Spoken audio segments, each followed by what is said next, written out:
প্রবাসীদের জীবনে মারাত্মক তিনটি ভুলের কারণে দেশে আসার পরে বাকি জীবন তাকে দুর্বিষহভাবে কাটাতে হয়। সুতরাং যারা প্রবাসে আছেন, কান খুলে আপনাকে খেয়াল করতে হবে যে আপনি প্রবাসে থাকা অবস্থায় আপনার জীবন চলে যাক, কিন্তু এই তিনটা ভুল আপনি কখনো করবেন না। যদি করেন, দেশে আসার পরে বাকি জীবনটা কষ্টের মধ্যে আপনাকে কাটাতে হবে। অনেক ভাইরা দেখি 10 বছর বিদেশ করে, 15 বছর পর্যন্ত বিদেশ করে, দেশে আসার পরে রিক্সা চালাইতে হয়, সিএনজি চালাইতে হয়। কি করবে? তার কাছে কোনো সম্পদ নাই, কিছু নাই, সে কি করবে? কিন্তু প্রবাসী ভাইরা কেন প্রবাসে থাকে? এই কারণে থাকে যে 20টা বছর কষ্ট করি, বাকিটা জীবন বসে বসে খাবো, কিন্তু আর হয়ে ওঠে না। তার কারণ হচ্ছে মারাত্মক তিনটা ভুল তারা করেই থাকে। প্রথম নাম্বার যে ভুল, সেটা হচ্ছে গ্রামের এক কোনায় তার বাড়ি, সেখানে 2 কোটি টাকা খরচ করে ডুপ্লেক্স বাড়ি করছে। তো তার জীবনের সমস্ত অর্জিত সমস্ত সম্পদ দিয়ে গ্রামে আপনি কেন ডুপ্লেক্স বাড়ি করবেন? 2 কোটি 5 কোটি টাকা খরচ করে ডুপ্লেক্স বাড়ি করছে, পরবর্তীতে এইটা আর কোনো কাজে আসে না। তার দেশে আসার পরে এই বাড়ি দেখে দেখে সে পানি খাবে।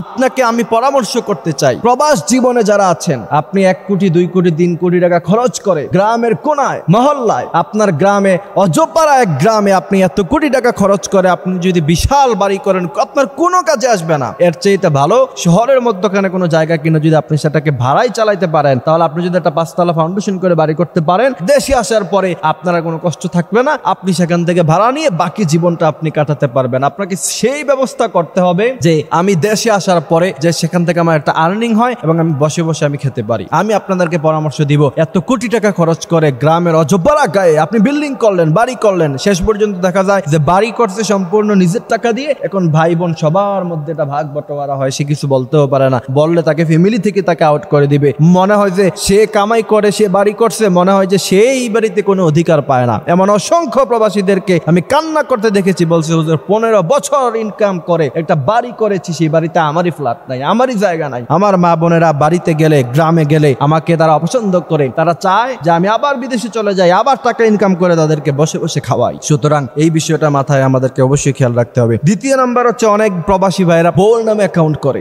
আমার কাছে যে কত অবজেকশন এমন এসেছে, বউর নামে অ্যাকাউন্ট করেছি, বউকে খুশি রাখার জন্য কি করব? 10 লাখ 15 লাখ 20 লক্ষ টাকা নিয়ে সে অন্য একজন পুরুষের সাথে পরকিয়া করে সে চলে গিয়েছে, এখন আমি কি করব? এই ভুলটা আপনারা কখনো করবেন না। আপনি ভাই দেশে আপনার নিজের নামে অ্যাকাউন্ট করেন, অথবা আপনি অন্য কোনো সিস্টেমে আপনি টাকা পাঠান। আপনার স্ত্রীর নামে অ্যাকাউন্ট করতে আমি কখনো বলি না। স্ত্রীর নামে অ্যাকাউন্ট করে হাজার হাজার মানুষ জীবনের সমস্ত সম্বল হারিয়ে ফেলেছে, তারপরে ভুল কেন করবেন? আপনি অন্য সিস্টেমে টাকা পাঠান, আপনি অন্য ব্যবস্থা নেন, কিন্তু আপনার স্ত্রীর নামে অ্যাকাউন্ট আপনি করতে পারেন যে তোমার নামে অ্যাকাউন্ট করছি, তোমাকে যেই পরিমাণ ভরণ পোষণ দেওয়া দরকার সেই পরিমাণ টাকা তোমার অ্যাকাউন্টে আমি দিয়ে দিব, বাকিটা তো আপনার অ্যাকাউন্টে থাকুক। আপনি যেই দেশে থাকেন সেই দেশে থাকুক, দেশ থেকে যখন আসবেন তখন ভিন্ন ব্যবস্থায় সেই টাকা আপনি দেশে আনেন, কোনো সমস্যা নাই। সুতরাং এই বিষয়টা আমাদেরকে খেয়াল রাখতে হবে। তারপরে আমাদের প্রবাসী ভাইরা দেখা যায় যখন বিয়ে করে বিশাল খরচ করে, এরা যেই কোনো কাজে বিশাল খরচ করে, অনেক দামি দামি জিনিস কিনে, ইলেকট্রনিক্স জিনিস, টাকা অপচয় কারে কয় প্রবাসীদেরকে দেখা যায়। এবং তাদের কাছে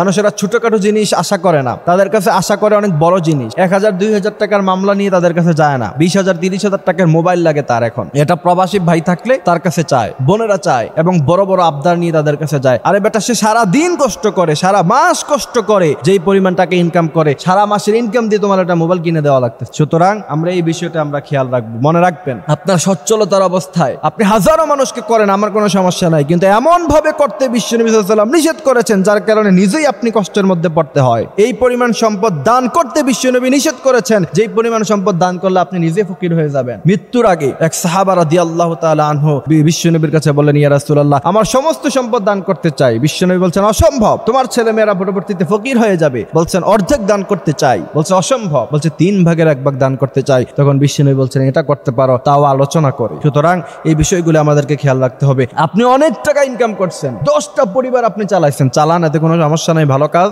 কিন্তু পরবর্তীতে দেখা গেছে যে আপনার ছেলে মেয়েরই কিছু নাই। এইটা করতে বিশ্বনবী নিষেধ করেছেন। ভারসাম্যপূর্ণ জীবন ব্যবস্থা পরিচালনা করতে হবে, এবং এই ভারসাম্যপূর্ণ জীবন যারা পরিচালনা করতে পেরেছে তারাই বাকি জীবনটা সুখী থাকবে। প্রবাসী ভাইদের যে কষ্ট, আমি দোয়া করি আল্লাহ পাক তাদের জীবনে সর্বোচ্চ সফলতা, দুনিয়া এবং আখিরাতের সফলতা দান করুক। আমিন।